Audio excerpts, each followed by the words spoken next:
evening and welcome. We are back, Lawfully Chaotic, Season 2, Episode 16. We are back tonight. Are I'm back we? with we are Are back we? with my fabulous talented co-host Jason Baldrick of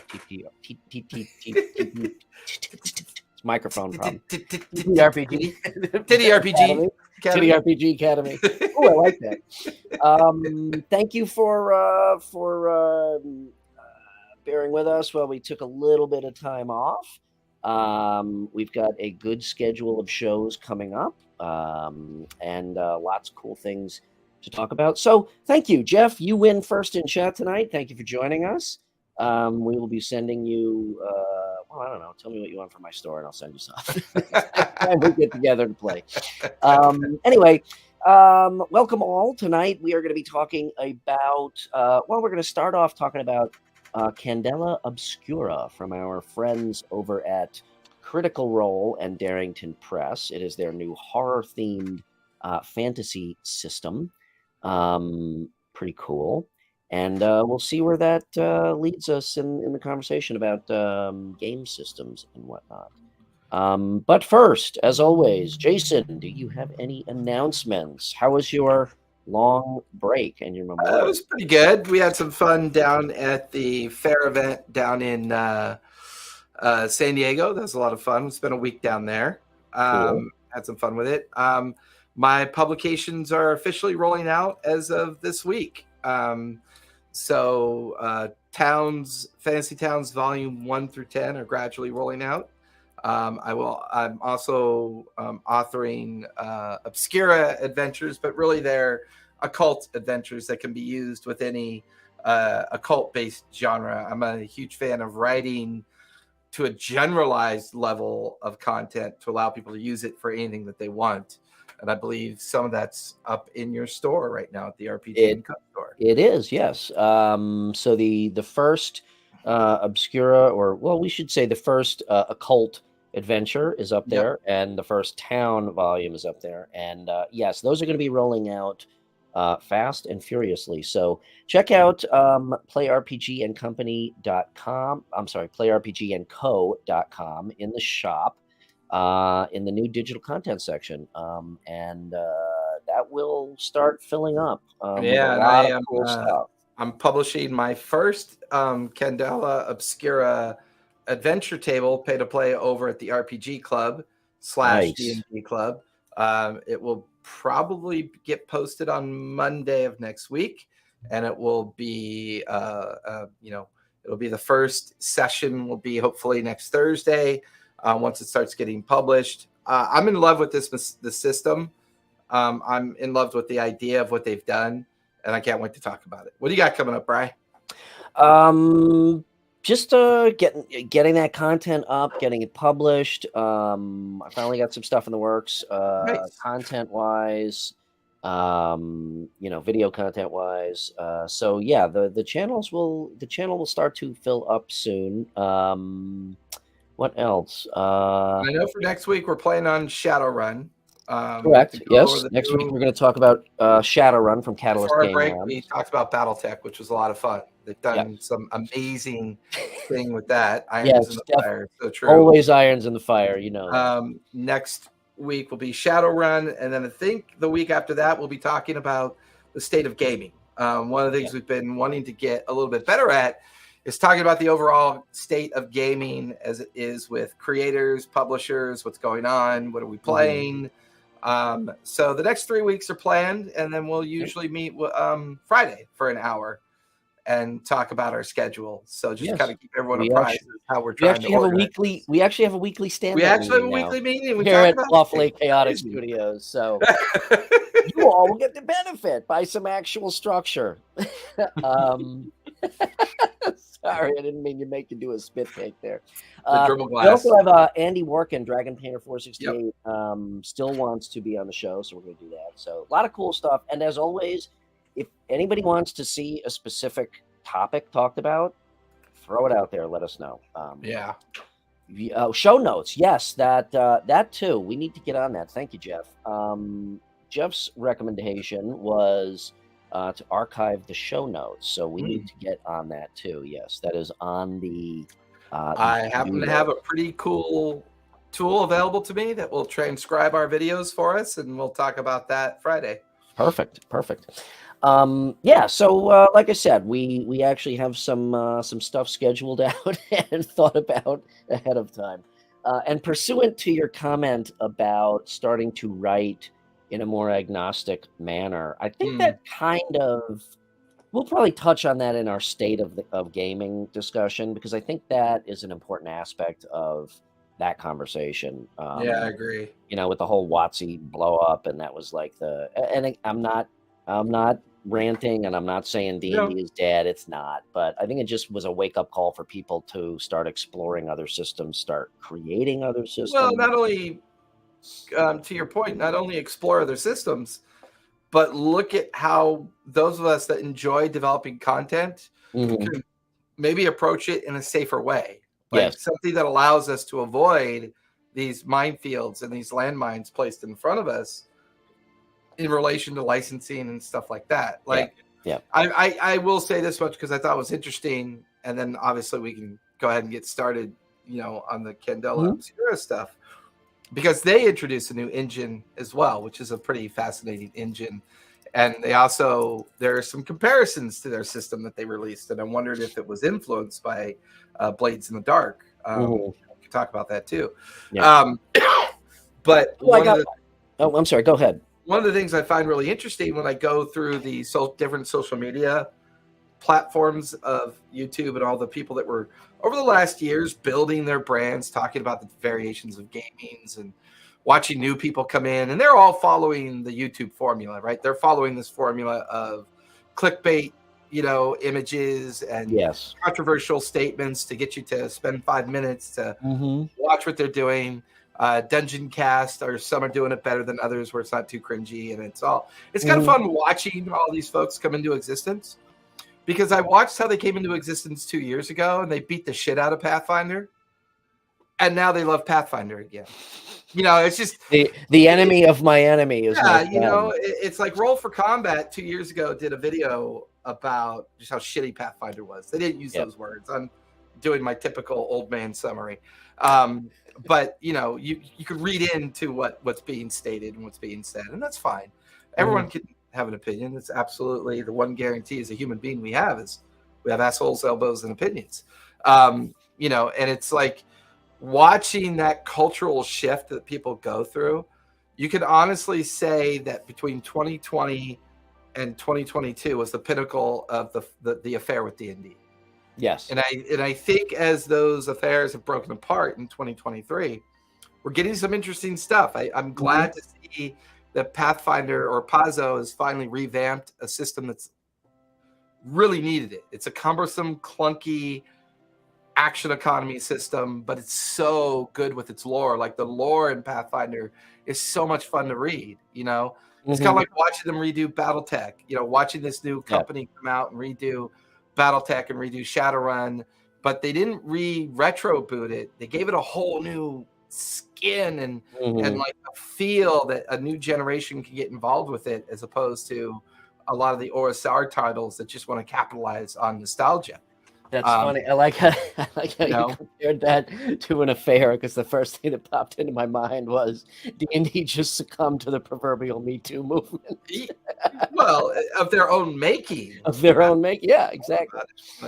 But I think as we get ready to tackle the relationship between Critical Role and Darrington Press, and we're getting to see their first real narrative RPG system roll out, I think it's really an opportunity to understand that we're getting a slight glimpse, I think, into what we're going to get from Daggerheart in August. And I think Critical Role, once again, is one of those places that if you give people the freedom to be creative, they make really fun, cool stuff that's very fun to play. Yep. And I forgot one announcement. So I'm doing some more work again for Critical Role and Darrington Press. That's right.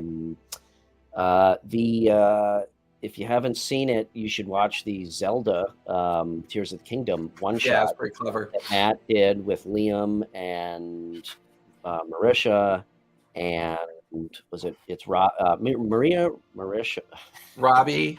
Liam, Marisha, Robbie, and Emily and Omar. Yes. And it's really freaking fun. And a little plug for myself: all of the overlays for that, were done by me. So that's awesome. I'm actually. I thought I recognized your palette. Did those you? colors do remind me of your palette. That was pretty cool. Yeah. I'm also doing a couple snippets for the Candela source book, little pieces of art.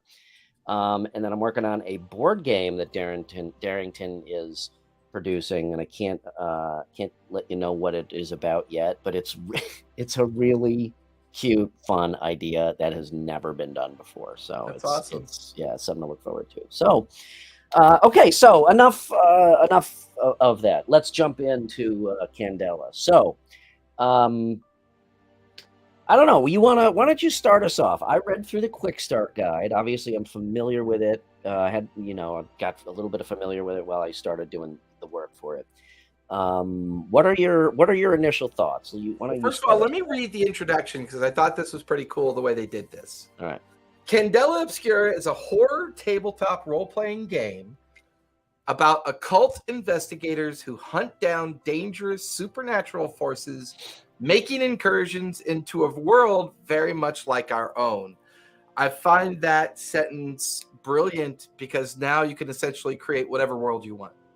Yeah. And you could create it in any image that you want, just in that single sentence alone, which I absolutely love. I kind of do that with a lot of my games anyways. Candela Obscura is also the name of the paranormal secret society charged with protecting the sprawling turn of the century. So turn of the century means we're going to be steampunk, Victorian era, what do they call that? The Industrial Revolution, dirt, grime. Technology is both impotent and coming into existence at the same time. And the city is called New Fair, which is built on the old city called Old Fair. So you have this newer, sprawling metropolis built at the turn of the century that sits on this unknown, rotted version of itself from its past, its history. And it's the duality of that existence that I find really kind of fun. And here's the thing. That fallen civilization is teeming with powerful magic that they call the flare. The flare is that boundary between the real world and the mystical or magical world. Though they've worked to collect knowledge of this magic over the centuries, our understanding of these phenomena is still limited. We know they come from a realm beyond our own, but what they want and why they're here, that is still the mystery to us. So you have the realm of the flare and these strange phenomenon occurrences that come in and out of existence because of the existence of the flare. You have an old, rotted, post-apocalyptic civilization below the city, and then you have New Fair, steampunk, Victorian-aged kind of city on top.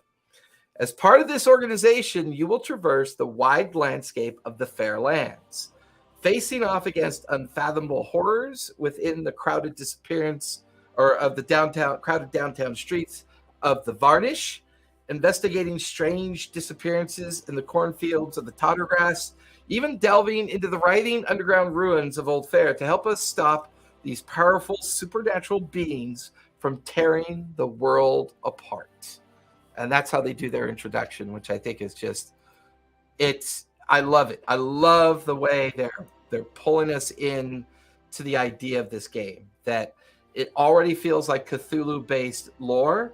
I was just going to say it's like it just smacks of Cthulhu. Yeah, which I don't think is a bad thing. Yeah, but it does a pretty decent job of taking us there without the heavy-handed rule mechanics of Cthulhu. Right. But at the same time, it leaves it open to interpretation. So the level of which you want to give this world depth and what you want to use it for is pretty much up to the narrator, the game master. Whatever that person wants to do to evolutionize their world, it's all there. They can do it all they want. Which leads us into the idea of the mechanics.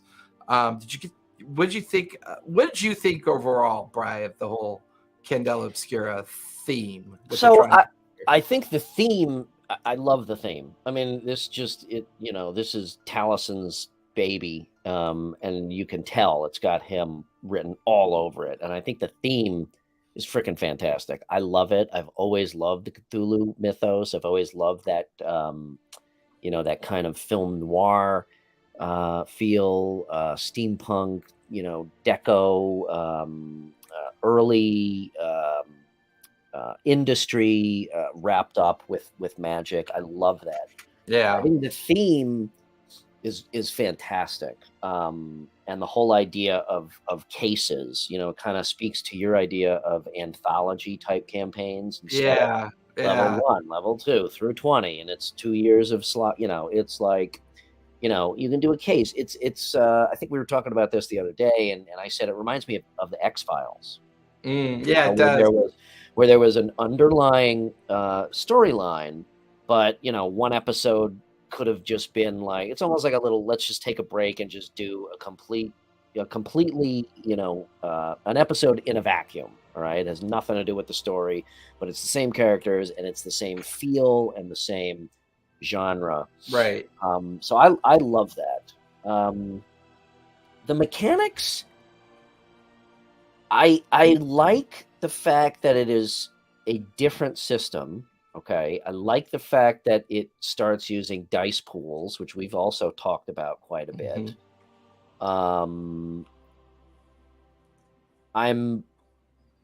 The jury is still out on the D6 aspect of that. I think with dice pools and with the way they've done it, I like the way they've done it. I think I would have to play it to see how that works with D6 based games. Right. I gotta say though, you and I have also spent a lot of time talking about larger, like, foregoing leveling, okay, like character level, advancement level, which they've gotten rid of with this. They've done it in a very different way. Yes, right. However, we've also talked about large skill trees. And I know. Well, I think it's fair to say when we talk about skill trees, we talk about skill trees that make sense. I don't know if large skill trees will ever make sense outside of a console game. I think what they do pretty well here is they finally address the problem that no one's been wanting to tackle with these games, and that is how bloated all the action economies are, and how cumbersome all the action economies are.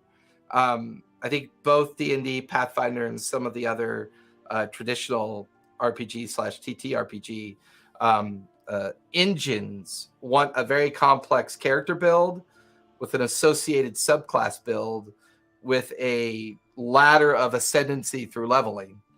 On top of that, you have this very bizarre in-initiative, out-of-initiative action economy that's constantly going on with all these different games.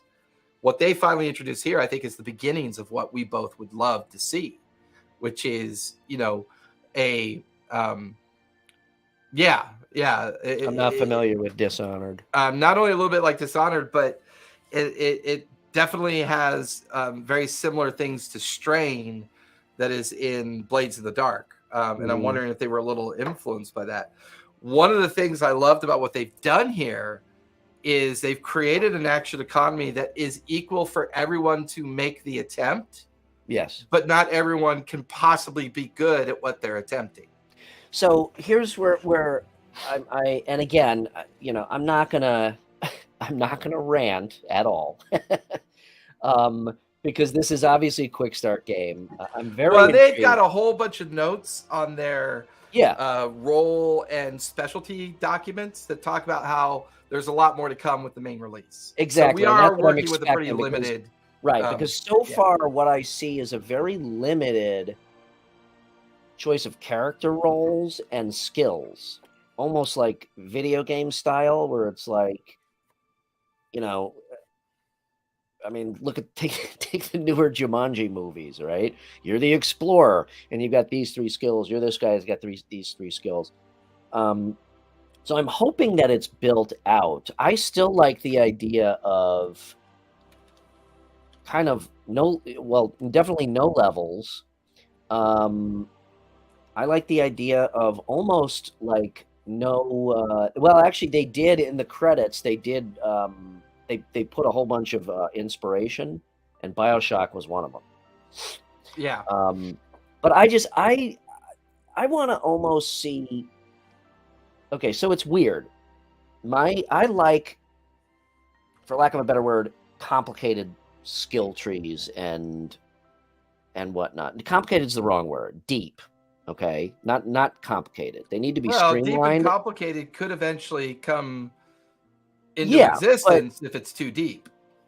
well, right. So it's got to be streamlined, but it also needs to be deep. I almost want to see everything become part of a skill tree, both your physical attributes and your skills and abilities in combat and all that shit. I still really want to flesh out my game system because I don't. I kind of feel like that in the community there is this unwritten rule that states that heavy role playing and heavy mechanics can't exist together, and I disagree completely with that. I agree and disagree with it.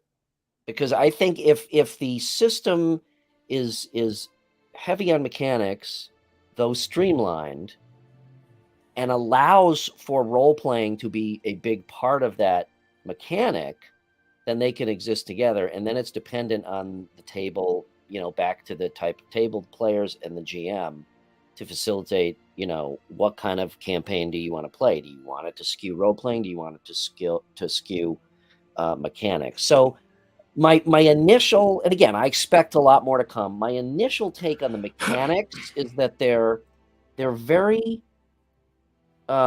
shallow and very focused to this particular theme.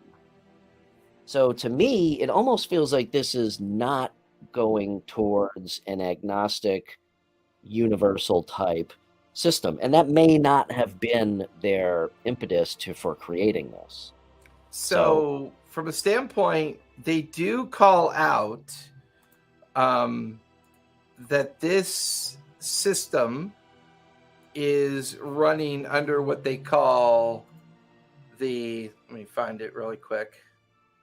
It's under the Garrett, illuminated. You're right. When I say a deep, like huge skill tree, I basically mean, again, and I Champions was a great example. Middle Earth role playing, I've called that out numerous times. That was a good example. You shouldn't have to say I'm a magic user, now I can't use swords or wear armor or whatever. You want to be a magic user that wears plate mail and swings a two-handed sword? Knock yourself out. You're obviously going to have to devote points and training to that, which is going to take away from your ability to put that into your core skills. But if that's what you want to do, you should be able to do that. Right. So, I still feel like this is still a little bit mired in that, well, okay, I'm a criminal, so this is the choice of skills that I have to choose from. I want to see a system that I can truly, not just through role playing, but through the mechanics, that I can truly tailor a character. If I want to be a jack of all trades and have 1 point in everything and suck at everything but be able to try, who gives a shit? Yeah, it's called a bard. Well, yeah. So they developed something called the Illuminated Worlds game engine. Mm-hmm. That's what they've built. Yeah. It is a D6 dice pool system, and it's based on a whole new action economy.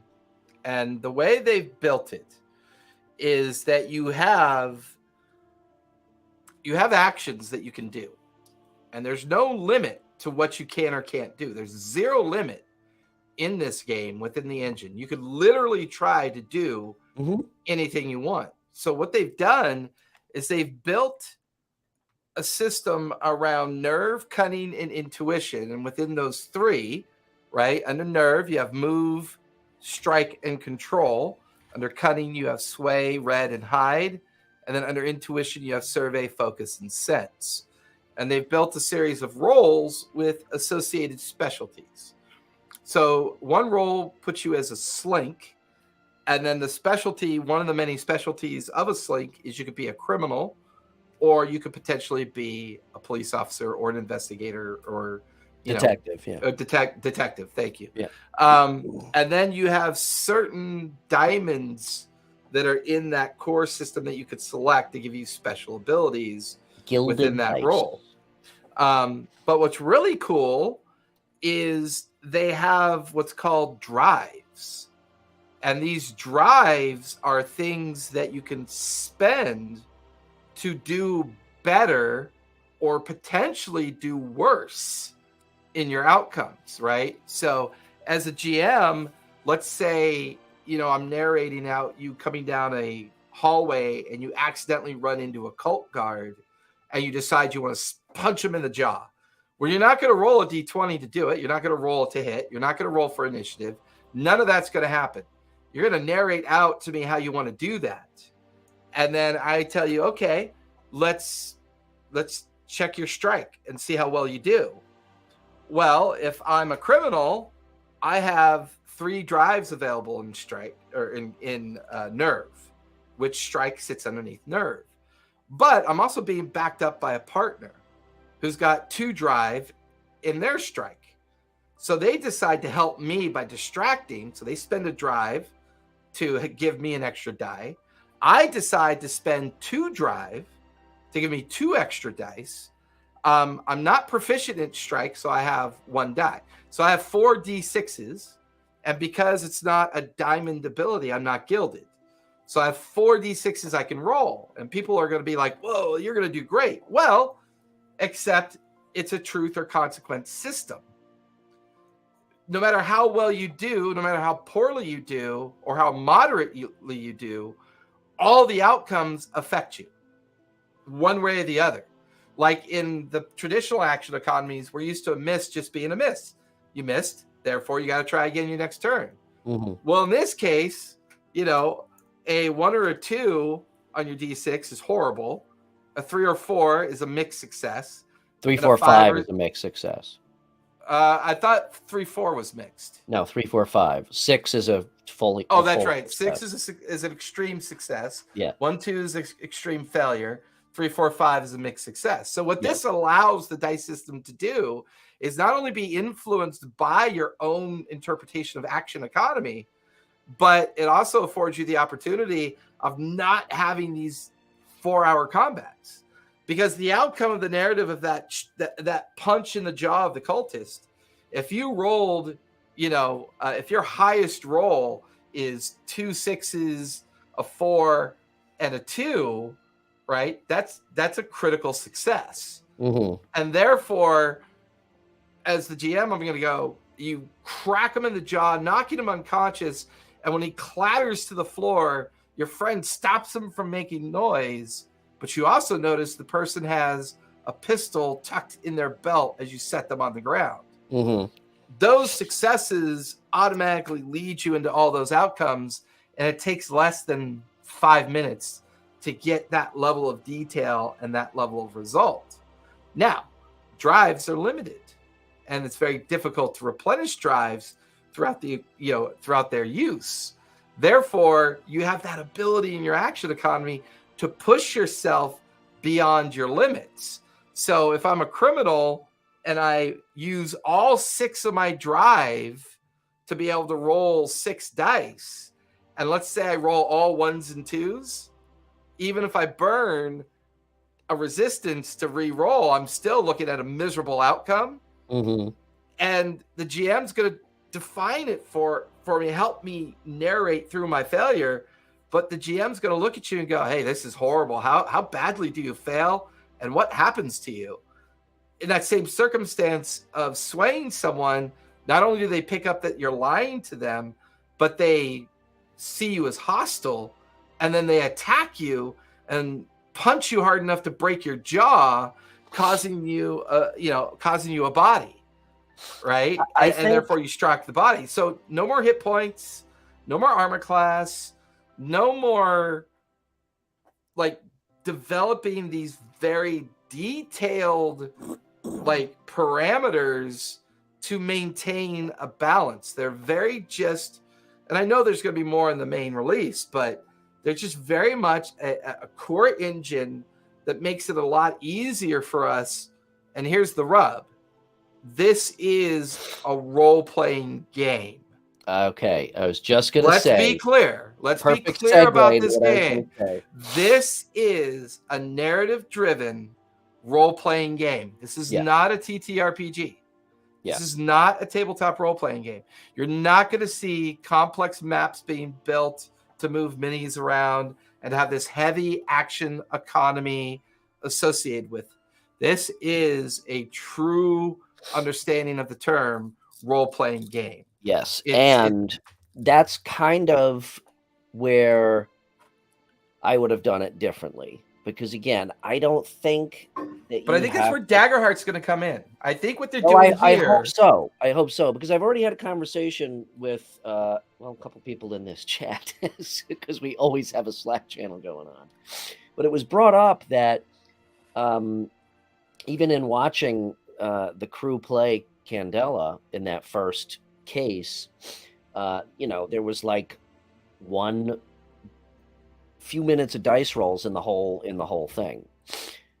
I don't know. I just have this. This is also tailored. You have to understand where this is coming from. Okay, Taliesin created this theme out of the magic that is in his head when it comes to the whole occult theme and whatnot. Well, if you go watch his one shot, you'll see exactly how it got created. He did a one shot over a year ago that was Cthulhu based. And you could see the spark. You could see the flame come into existence. But what I'm getting at is this was created by the folks at Critical Role. Yes. They are master role players. Mm-hmm. Most people that play role-playing games are not master role players. So, or they just haven't figured it out yet. And they just need a system that'll help them feel a little bit safer in doing it. But this game requires a very adept game master to make it work. Otherwise, it's going to be boring as shit.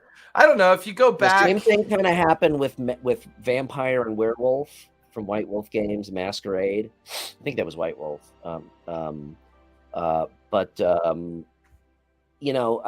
We delved into that.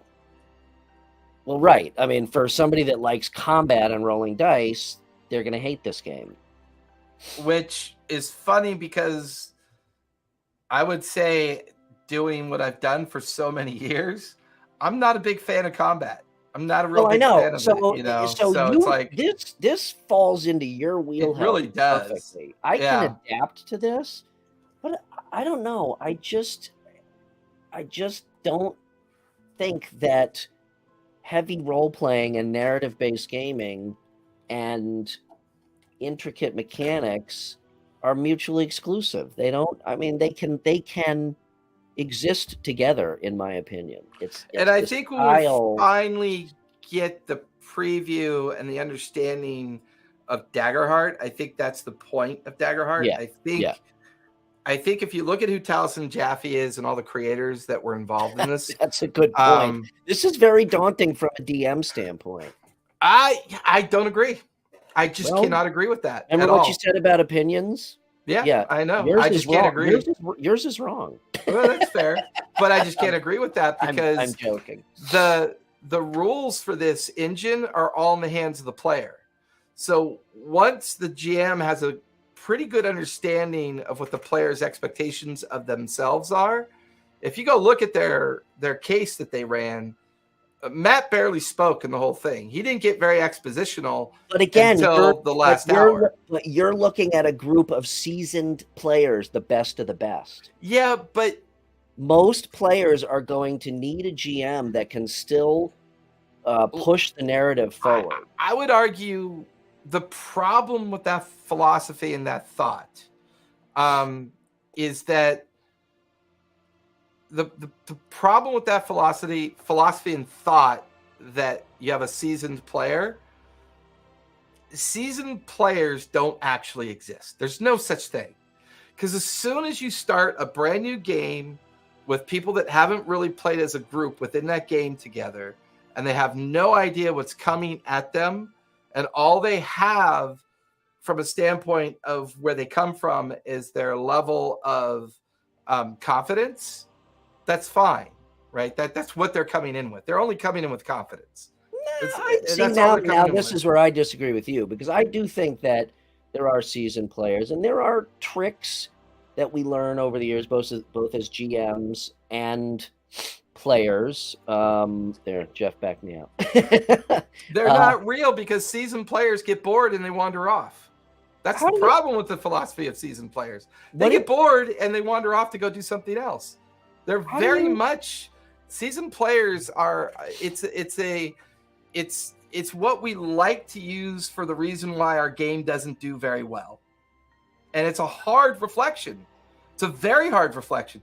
Coming from someone who runs 10 games a week, I'm very reflective of all my players as well as my own skill set, with the understanding that I have a lot of players that are good, but I would never call them seasoned, because a seasoned player is a professional player who practices a rote skill set for the purposes of being exceptional every time they play.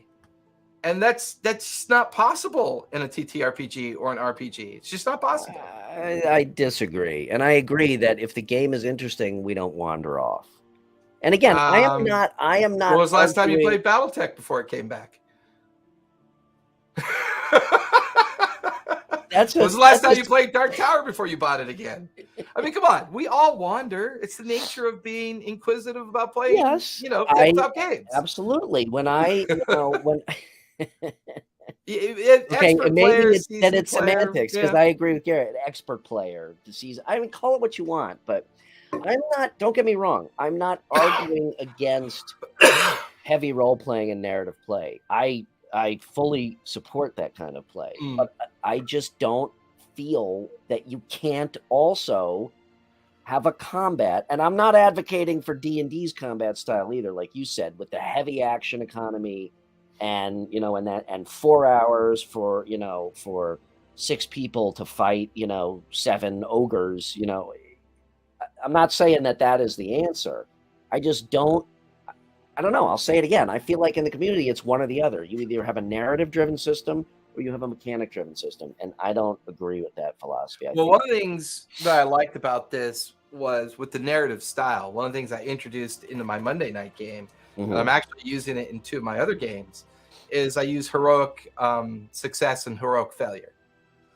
The fun part about heroic success, if it's narrated very well by the player, it could cause the combat to come to a screeching halt. It just stops. Sure. Because they can narrate out an amazing heroic success that allows them to kill the big bad outright because of some heroic thing that they just did. So when they roll a natural 20, they can bank that natural 20 for a future heroic success to use it whenever they want to outside of the combat encounter. But if during the combat encounter they choose to use that heroic success within the combat encounter, they either have to use it then or they bank it for future use in another instance that's not a combat encounter. Right? So let's say it's an out of initiative and they're trying to sneak into this vault and they fuck up their skill check so badly, they go, you know what? I'm going to use one of my heroic actions that I have saved. And I go, okay, great. Narrate for me how you recover from this disaster that you almost found yourself in. And then they narrate that out.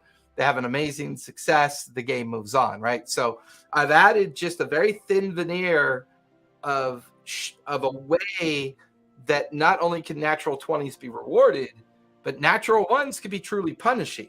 Yeah. I agree with you. And I will, the counterpoint to my argument about the narrative or about still needing mechanics is the mechanics can't be so constricting that it doesn't allow for that narrative. That's my point. There's got to be a happy medium. Like Jeff said, narrative plus action. Look at any good movie storyline. Okay. Yeah, I'm still waiting for that to happen.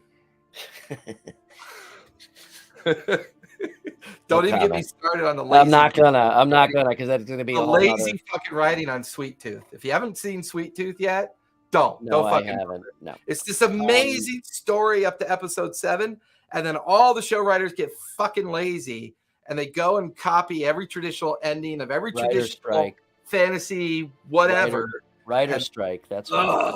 Well, no, this is before the writer's strike. Oh. This is before it. So I guess, like I said, what I'm saying is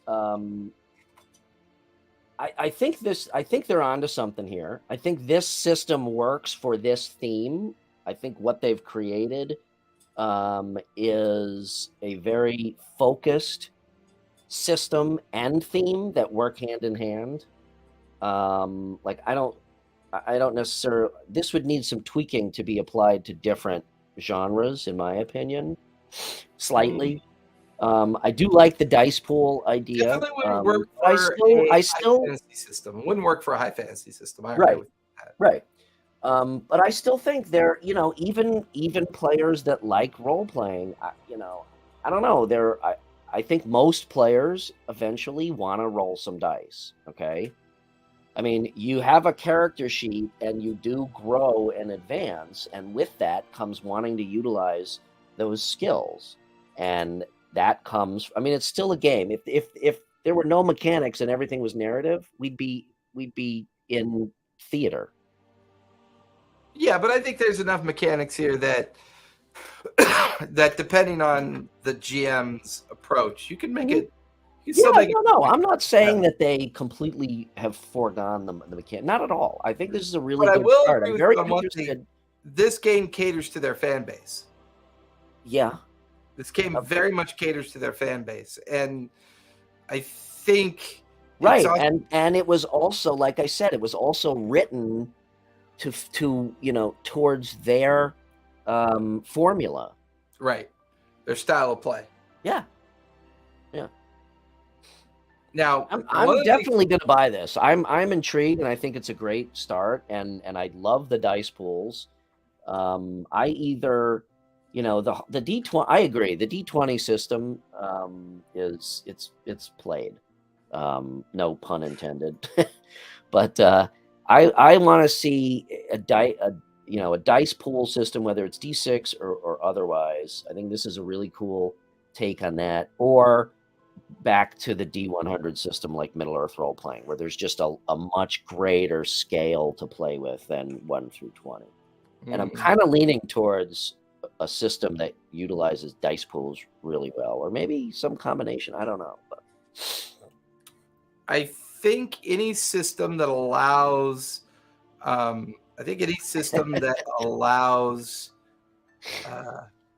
been in corporate America long enough to know there are more actors out there than you know. Yeah.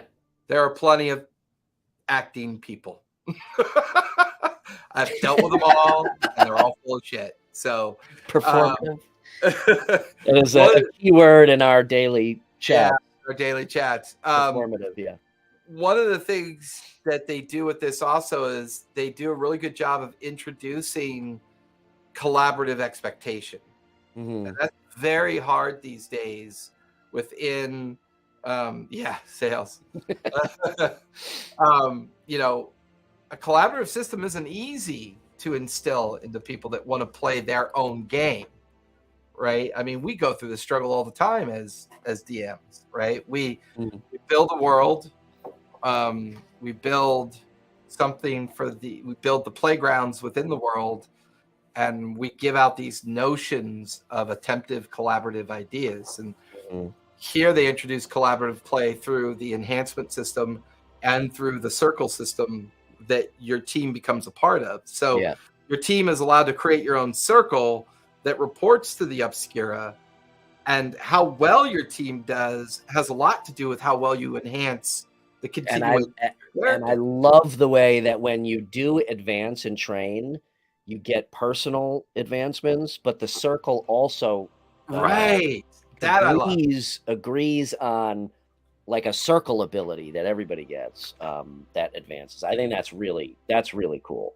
Yeah, and I like how it offers an opportunity for the circle to make that discussion of, okay, well, you took a lot of body, so let's use Stitch to recover some of your body, but you took a lot of brain, so let's do this to help you recover. Yeah.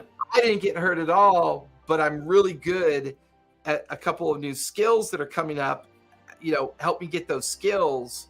Mm-hmm. and therefore I could be a little better at this, right? Yeah. And it does a really good job of giving you these 5 bullet points that you review with the circle and say, hey, did you encounter any bleed? Did you find and contain an artifact? Did you do this? Did you do this? And did you do this?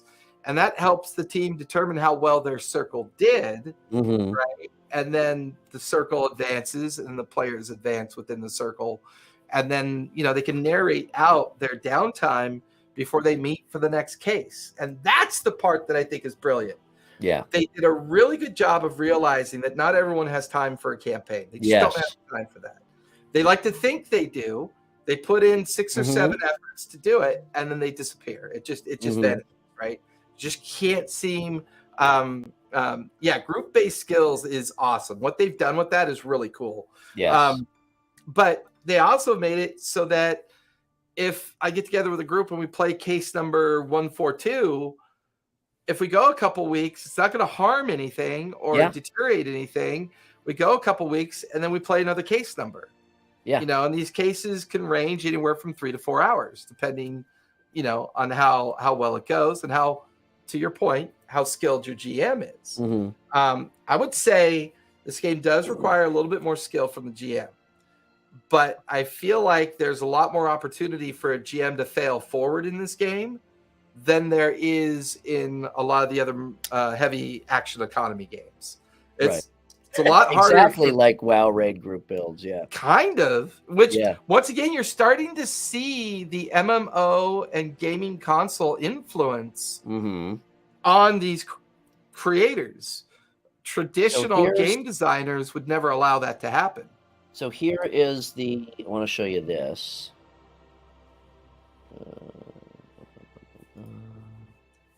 So here is the inspiration. They list books: The Night Cries, Neverwhere by Neil Gaiman, Stories to Tell in the Dark, Department of Truth, great. Yep, Hellboy comics, great. Hellboy, Department of Truth, Prestige, video Ripper, games, BioShock, Bloodborne, Elden Ring, Ripper Street, great show, amazing show. If you've never seen Ripper Street, absolutely amazing. Probably the best Cthulhu theme I've ever seen. Yeah. So I think it is interesting. These and you notice the TTRPG influence was Blades in the Dark. Yeah. So they were heavily influenced by the pool system concept from Blades in the Dark, which I think a lot of people have been getting influenced by. I think so. I like the dice pool system. I think where that has a chance to, from a mechanic standpoint, where that has a chance to stale is, again, in advancement, and it depends on how you deal with advancement. But, eventually, like I hate high-level characters in D&D. I hate running them, and truth be told, I don't like playing them. Once you get past, like, level 12, that's where I think the mechanics take over, and it's hard to balance. It's hard to kill characters when they're that powerful. It's hard to present an adequate challenge a lot of times, and it just kind of becomes rote. So I like the pool because there's always it's more like there's always a chance for failure. However, again, it depends on how the advancement works within that mechanic, because once you have a certain number of dice in your hand and all you need is one success, it's going to happen. So I kind of like the idea of the dice pool with successes and failures, but introducing in certain circumstances multiple successes or failures also as just another level to expand that out. Oh fuck! Don't even get me started on druids, especially high-level druids. The high level economy doesn't bother me nearly as much as it bothers most people, and I don't know if that's because I'm weird or what. But that's funny coming from you, who is so who wants to get rid of the levels. And I mostly want to get rid of the levels because I want to give all the licensing back to the players. Yeah. Deep down inside of every player is ultimately the want to be creative as a player.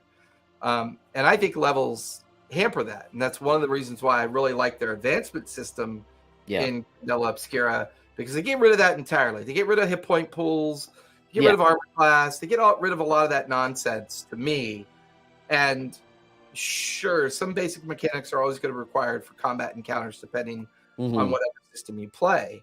I've noticed that when one player misses a game from time to time in the games that I do run, the action economy in D&D is geared for 4 players. It is absolutely geared for 4 players. I now have enough data collected that anything over 4 players, the action economy bogs down. But at 4 players who know how to play the game, every combat is an hour and a half. I would agree with that. I've always said personally that 4 to 5 players in D&D is the sweet spot. I would agree that probably 4 is to me 4 is perfect. Yeah, levels hamper, skill-based builds. Exactly. That's kind of my point. There should always, no matter how long you're playing and what quote unquote level your character is, there should always be an adequate chance of fucking something up or failing or getting hurt or dying. Well, I mean, you should be able to do more. I think you should be able to do what you can do better, certainly. But I think you should also be able to do more. But, the idea of like, I'm level 18 and I've got 187 hit points and, I don't have to start worrying till level 7, I mean. Well, my favorite is when, till round 7, you know what I mean? Like, my favorite is in like the second round of combat. They go up against an NPC that like jabs them with the dagger and does 8 points of piercing. And then they're level 18, right? And then you get jabbed by a dagger that does 8 points of piercing. I go, why don't you go ahead and give me a con save? Yeah, right. And then they're like, excuse me? It's a con save.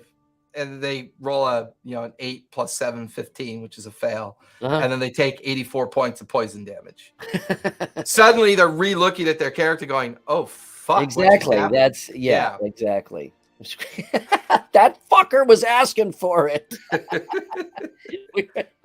I think the sooner we get rid of, one thing I noticed about the case that they ran for Obscura recently, which just released this week on YouTube, but they had it live on Twitch, I think about a couple weeks ago. The limited combat encounters they had were over in like 10 minutes. Like they worked very well. Their failures were a lot of fun to watch them happen because something physically did something to them that they had to alter their physical self in order to compensate for the fact that they took a body, a brain. I think the other one is they take a bleed, I think, where they're directly affected by magic. Brain is mental and bleed is corrupt magic. Is if they interact with magic when they're not horribly prepared. So what's her name? Her hand became ashen gray and like a claw because she interacted with a magic item that was affected by bleed. And therefore she took some damage from that because she rolled very horribly in how she handled that particular artifact, which I thought was pretty interesting, the way that could play out. So I think there are some pros and cons. I would say the pro to this is a very simplified narrative role-playing style system that if you're into narrative role-play, this is the perfect system for that. The other pro would be if you're very much into Cthulhu theme, but you don't want to get lost in the giant Lovecraftian lore and the heavy Cthulhu mechanics. Other than the only thing I'd probably borrow from Cthulhu in this would be the madness system. Yeah. I do like the madness system. That's a lot of fun. I do too. And I think if you take enough brain damage, there's a place for the madness system to work here. To your point, I'd say some of the cons would be if you're looking for a heavy combat narrative game, this is not for you. If you're looking for a heavy TTRPG game, this is definitely not for you. And I would also say, in agreement, as I rethink everything I've stated and reevaluate some of the details I've remembered, it does require a GM with a particular panache for narrative play. Just to keep things moving. Yeah, just to kind of keep things organized to give the players the ability. However, the one giant thing I like about this is that it's very easy to build a custom a skill system to insert into it, whether it's a D20, a D100. I've already started playing out with what I call the academy system, where the academy system is designed for your players to learn things during their downtime. And I'm developing something alongside of it called the craft system as well, right? So during downtime, I'll have these system tables built that say you're either crafting something or you're learning something. And before we start the case, you roll on those tables, and those are little extra pools of skills that you get during your downtime, so you can practice the idea of time dilation. Maybe a month goes by in between cases. So during that month, what are you doing? What are you doing with your time? I like that. I'm crafting specialized flare tools to help me. I'm going out into the forest and killing boars and collecting skins. Right, exactly. You don't have to physically do it, obviously. It's just the idea that these little annotated, I like to call them annotated systems.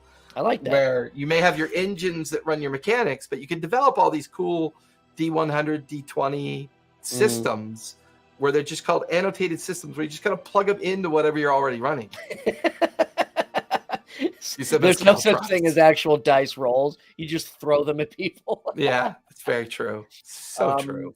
In talking about this, another interesting thing in the whole, you make an interesting distinction between RPG and TTRPG. Oh, we could spend 20 shows on that. That most people wouldn't even, that would never even enter their train of thought when they talk about role-playing games. But it's interesting to note that with all the cool shit that's going on with 3D printing, okay, and all of the creators and crafters in that realm, personally, as both a GM and a player, I don't want a game that is completely theater of the mind. I want to have a map with minis and terrain and all that stuff. And to me, that is a big aspect. And maybe I'm old-fashioned, maybe it's a generational thing. But to me, that is a big aspect of playing a role-playing game, is setting that shit up and using it, And when I was a kid, dice were made out of sugar cubes. If we had access to the terrain and minis that we do now, oh my God. I mean, I may have chosen a completely different career path. You know what I mean? Maybe. So to take that completely out of the mechanics, I personally don't. That doesn't appeal to me. Again, I see the opportunity. Now, it makes me wonder if there's a way we could introduce it with this system. That's my point. Again, I think there's a happy medium, and they're not mutually exclusive. You can have a system that still has all that, but still allows for the narrative and the role playing. And I think once again, where there's role-playing games, there's tabletop role-playing games, and then there's war games. Yes. Right? Those are the three factions of existence. And in that, we can truthfully say that Candela Obscura is a role-playing game. Yes.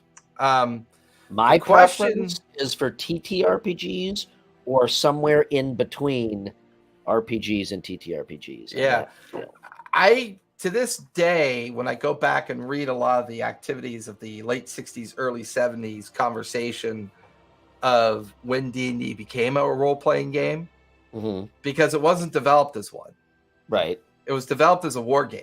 Right. So when you go back and read Chainmail and you go back and read the kind of like birth of what they thought they were building and how over the course of 50 years it just became something other than what it is, or maybe what it was intended for. I don't know if D&D is an RPG in any sense of the word. I would say that because of their encounter system, which this game tries to mute, like kind of make it a little bit more of a moot aspect. Yeah, that's, to me, that's Honestly, I don't have 50K, but I probably got about 2K invested in it. Honestly, that is, and we'll do a show about that. My biggest contention of the failure of people being able to play games is the ridiculous cost of terrain. The ridiculousness in, like, I owned Dwarven Forge twice, and I barely used it in the 2 years that I owned it, and I will never make that mistake again. Terrain is a nutritional supplement. It's nice to have if you need it, but you shouldn't need it if you want to play the game. Yeah. You shouldn't need it if you want to play the game. And Dwarven Forge, to me, is like Wormwood. Wormwood is overpriced, overbranded, and it's just garbage. It's just all garbage to me. Oh my God. Oh yeah. Yeah. Well, it wouldn't be bad because no one would play. Right. People have to play it for it to be bad. And there's no way people are going to do microtransactions for it. They're just not. They're, Yeah, and again, just to be clear, I'm not saying that you should need the terrain and the minis to play, but you should be able to still utilize that as part of. I think you should be able to comfortably afford. It's one of the reasons why 3D print terrain for cheap for people to buy. Yeah. Well, that's a whole other. I totally agree with you on that. That's a whole nother conversation, and you were ridiculous. Right. I bought this little box called Encounter that's made by 4D the 4D Whiz Kids, and they want $42 for the box, and it comes with like 12 pieces of terrain, 2 figures, and like 4 of those flat plastic figures that you put on stands. And I'm like, they have no respect for any human condition whatsoever. It's absolutely ridiculous. I just bought it because I wanted to see what was in it. You want to start talking about? You want to start talking about Warhammer 40,000? We definitely need to do a show about them because I'll never play them again. I'm done with Workshop. I'll never touch their product again. I've been done. Other than the paint, I've the Games Workshop paint. I've been done with them for. That's another company that just ran themselves out of business. Ran themselves out of business. They're still doing gangbusters because people. It's only a matter of time. Recession economy cannot survive their new pricing, and recession economy is coming, folks. Yes, it's coming, and they cannot survive this kind of pricing. The only one that's still going to be playing Warhammer 40,000 is Henry Cavill, because he's the only one that's going to be able to afford it. Right. Well, rich people are always going to be rich people. They can spend their money because that's what they have is a lot of money. Yeah. One of the things I remember playing games in general, whether it was Gangbusters, Star Frontiers, Indiana Jones, whatever we're playing at the time, we bought the box set. Yeah, I know, right? Bought the box set, which was $18. We got bottle caps, retired sorry games, and we played our game. And we would play for years. I didn't get serious into terrain until probably 25 plus years into playing D&D because it just didn't seem important to me at the time. Well, it also didn't exist to the point that it does now. So, I mean, we're in the heyday of these fucking terrain builds that people do. They're magnificent. I don't want to gloss over that at the expense of role playing. I want to. Well, what's really interesting to me, like I like to see NPC Creations post on Instagram when he does his posts of these incredible tabletop builds.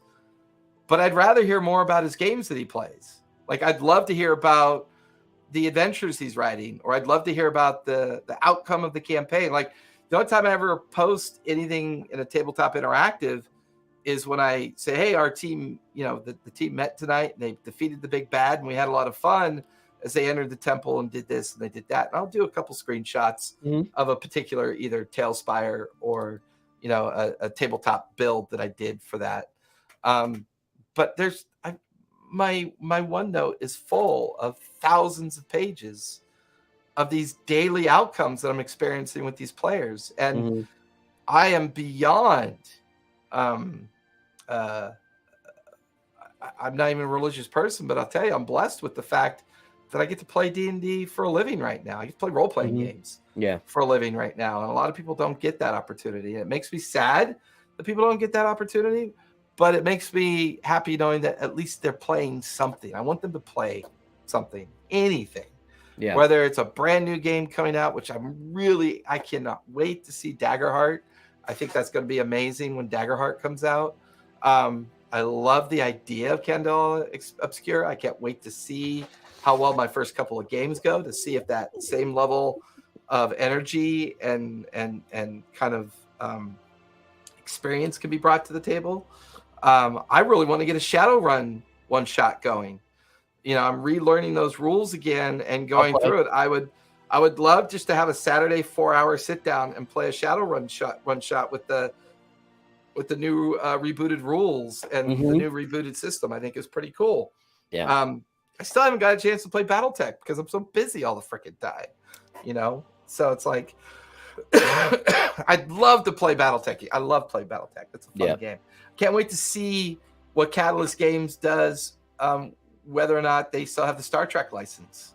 I'd love to see if they do something with Star Trek. That would be great. Yeah.